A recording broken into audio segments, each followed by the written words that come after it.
kanilang pananaw at kanilang paninindigan.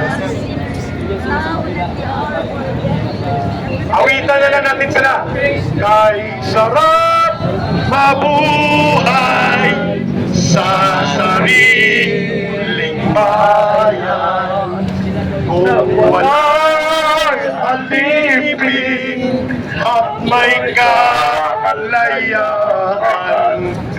ang bayan sinisil, bukas ay babangon din. Sila ay pupula sa timyas ng paglaya. Ibon man may layang lumipad, kulungin mo at umiiyak. Bayan pa kayang sakdal dilag, ang dimag na sa alpas. Pilipinas kong pinumutya, bugat ng luha at dalita. Aking harika, makita kang sakdalan. Mabuhay ang Pilipinas! Mabuhay ang sambayan ng Pilipinas! Mabuhay! Mabuhay tayong lahat! Pilipinas! Magigising din po ang bayang ito.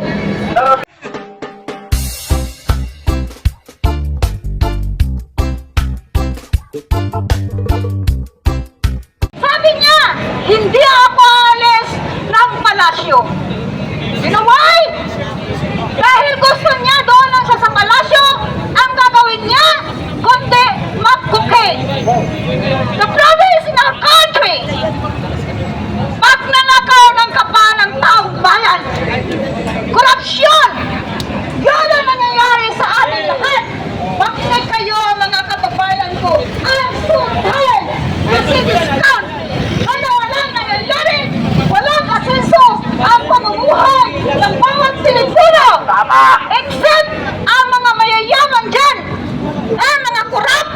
Ang mga magnanakaw. Wala silang pakialam. Dahil nag-iimbak sila ng pera para sa sarili nila. At pag nagkaroon ng problema sa bansang ito, anong gagawin nila? Sisibat! Dahil nandoon na yung mga bahay nilang luxurious, mga sasakyan nila na binibili nila dito sa Pilipinas, at ang mga pera na dinadala nila doon sa ibang bansa. So safety na sila. So anong mangyayari sa ating mga dukha, mga mahihirap? Anong mangyayari sa atin? Sa bansang ito, kung manahimik lang tayo at hindi magsasalita, wala mangyayari sa atin. Speak up! Today, wala tayong mapupuntahan. Kawawa tayong mga Pilipino. Sa hirap ng buhay, nakita ko ngayon, kumpara kay Digong, hindi ganito kahirap ang buhay. Tingnan na nangyayari ngayon. Dahil sa korupsyon, sa pagnanakaw, lalong tayong pinapahirapan. Walang awa ang Marcos na to. I'm not going to call you president because you're so lazy and weak leader and bagak. You don't know anything. Wala kang nalalaman sa nangyayari sa Pilipinas ngayon. Sa paligid, wala kang alam. Kundi, ang alam mo lang, magpirma. And have you even read it? Kaya ano nangyayari? Natutuwa ang mga kontraktor na to.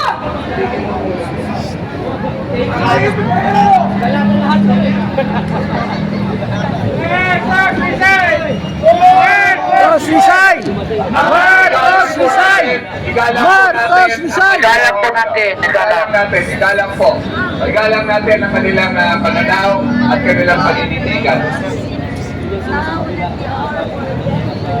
Awitan na lang natin sila. Kay sarap mabuhay sa sariling bayan. Kung walang alipin at may kalayaan, ang bayan sinisil, bukas ay babangon din. Sila ay pupula sa timyas ng paglaya. Ibon man may layang lumipat, kulungin mo at umiiyak. Bayang kayang sakdal dilag, ang dimag na sa pag-alpas. Pilipinas kong pinumutya, bugat ng luha at dalika. Aking hahika, makita kang sakdalan. Mabuhay ang sambayan ng Pilipinas! Mabuhay! Mabuhay tayong lahat, Pilipinas! Magigising din po ang bayang ito. Darating po ang kasaysayan na ang mga nagnanakaw at nag-aabuso sa poder at kapangyarihan ay hahatulan ng daluyong ng mga mamamayang Pilipino. Yan ang ating patutunguhan. Kaya tayo po, rumirespeto doon sa hindi pa sumasama sa Marcos Resign, okay lang po yun, sapagkat patungo tayo doon.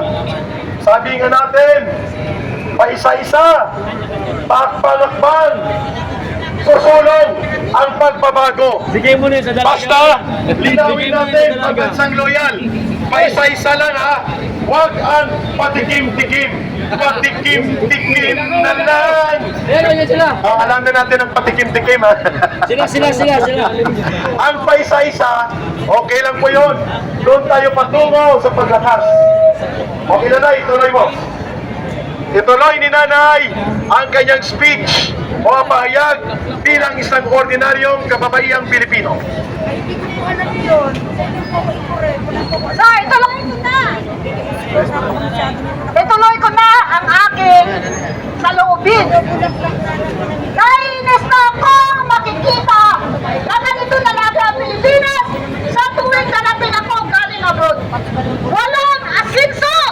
Wala! You, Marcos, napudol mo kami! Nangangako ka! Pero ang pangako mo ay napapako. Kasi nasabi mo 20 kilos sa bigas. Saan? Yan ay papakain mo sa mga mahihirap? Nabukbuk na? Hindi ka na nahihiya sa sarili mo.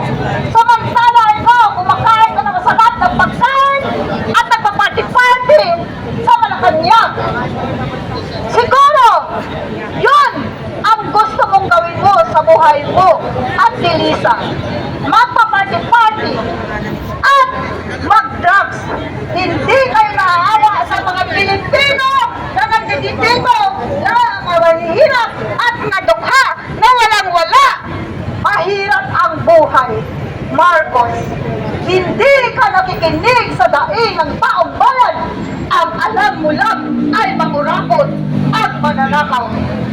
Kaawang-awa ka naman, Marcos. Awa mo sarili mo. Niloloko mo lang ang sarili mo. Hindi ka naawa sa amin, mga taong bayan, na naghinahing sa hirap at sobra na ang taas ng bilihin ngayon. At nakita ko pa, 500 pesos? At sabi lang, what can you do for the 500 pesos? That's only pamasahe. Paparyahan mo lang yan, wala na. Hindi ka nahihingan sa mga kaluluwa nyo. Sabagay, wala naman kayo mga kaluluwa eh. Takot din kayo sa sarili ng mga multo. Multuhin sana kayo dyan, nasa Malacanang. Apwisit kayo. Wala na kayong ginawa. Apwisit daw! Lukuhin mga Pilipino. Mga manluloko! Manluloko, mga hinayupak, magnanakaw. Sabihin mo, wala kang alam. Wow, wala kang alam. Kasi talaga eh. Tingnan mo kung interviewin ka. Ha? Makamot-kamot ulo ka. Kasi pagkakawalan ka sa pinuan, sa pag-iisip. Yan sa sugat pagkakags mo. Tama si Duterte. We have a weak leader and a drug addict. Hindi mo kami masisisi. Kung magagalit kami sa iyo, dahil ikaw mismo ang gumagawa ng problema. Ang bansa na ito, binigyan ka ng 3 years to manage and to handle it. But what dito? Nothing! Pumasa kami sa 3 years mo. Meron man lang asenso. Pero wala. Lalo nyo kami pinahirapan. Lalo nyo pinapahirapan ang mga mahihirap. Sobra-sobra na. Ayos. Tama na. Umalis ka na dyan. Pupisan ka na. Ayos, thank you so much, Nanay! Ordinaryong boses ng tao. Hoy, alam nyo ba? Tayo muna tayo please. Everybody stand up. At dahil po, ang mga kabataan na nanawagan daw, ang sabi nila, mga kurakot-i, gulong na yan, mga kurakot-i, gulong na yan. Pero ang tamang panawagan, ito, Marcos-i, gulong na yan, Marcos-i, gulong na yan, Marcos-i, gulong na yan, Marcos-i, gulong na yan, Marcos-i, gulong na yan. Ayun. That's how to demand your future, kabataan. Correct. Demand your future. Sapagkat ngayon sa oras na ito, ibibigay natin ang boses ng Bangsamoro people mula sa Bangsamoro region sa Mindanao. At mayroon ng announcement muna si Tatay Rane. Muli po, ako po ay umapila sa inyo na yung mga dumadaan po na iba po ang panalawang po natin kutsahin. Oo, tama. Igalang po natin para wala ho silang masabi na tayo po ay hindi disiplinado. Okay, klaro. Igalang po natin para po yung mga kapulisan, wala din pong dahilan para i-disperse tayo. Correct. Thank you, Tatay Rane. Sa paalala na yun, respetuhan sa paninindigan. Tawagin na natin ang taga Bangsamoro Region. Boses ng mga kapatid na Muslim na nakikipagkaibigan.